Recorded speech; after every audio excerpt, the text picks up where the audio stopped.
দেখছেন তো আধুনিক প্রযুক্তির জাদু। এই মেশিনটা কিভাবে একসাথে ধান কেটে মাড়াই করে আর আলাদা করে, দেখলে অবাক হবেন। আগে যেখানে 1 বিঘা জমির ধান কাটতে লাগতো পুরো দিন, এখন এই হারভেস্টার মেশিন মাত্র কয়েক ঘন্টায় কাজ শেষ করে দেয়। এই মেশিন একসাথে ধান কাটে, মাড়াই করে আর আলাদা করে দেয় ধান আর খড় সব একসাথে। কৃষকের সময় বাঁচে আর খরচ কমে। কাজ হয় অনেক দ্রুত আর সহজে।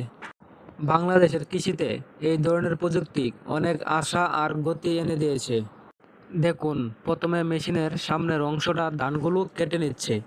তারপর ভিতরে ড্রামের মাধ্যমে ধান থেকে শীষ আলাদা হচ্ছে। এরপর শক্তিশালী শিবের সাহায্যে ধান আর খড় আলাদা হচ্ছে। একদিকে পরিষ্কার ধান জমা হচ্ছে ব্যাগে, আর অন্যদিকে খড় বের হয়ে যাচ্ছে জমিতে। এর সবচেয়ে বড় সুবিধা, খরচ কমে, সময় বাঁচে আর শ্রমিকের উপর নির্ভরতা কমে অনেক কম। তবে এই সুবিধার পাশাপাশি অনেক অসুবিধা এবং চ্যালেঞ্জও আছে। যেমন ছোট জমিতে মেশিন ঢুকানো কঠিন, আর ভেজা এবং পানিযুক্ত জমিতে কাজ করতে অনেক সমস্যা হয়। তারপরও আধুনিক কৃষিতে এই মেশিনটা অনেক বড় একটা পরিবর্তন এনে দিয়েছে। কৃষকরা এখন দ্রুত কাজ শেষ করে অন্য কাজে সময় দিতে পারছে। তবে সব জায়গায় এই মেশিনটি এখনো ব্যবহার হচ্ছে না। আপনার কি মনে হয়, ভবিষ্যতে কি এই মেশিনটি সব জায়গায় ব্যবহার করা হবে?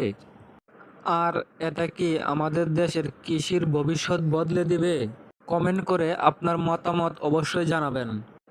এমন বাস্তব কৃষির ভিডিও এবং গ্রামের ভিডিও দেখতে আমার চ্যানেলটি অবশ্যই সাবস্ক্রাইব করবেন। আপনাদের সাপোর্টের মাধ্যমেই আমরা ভিডিও করতে অনুপ্রেরণা পাই।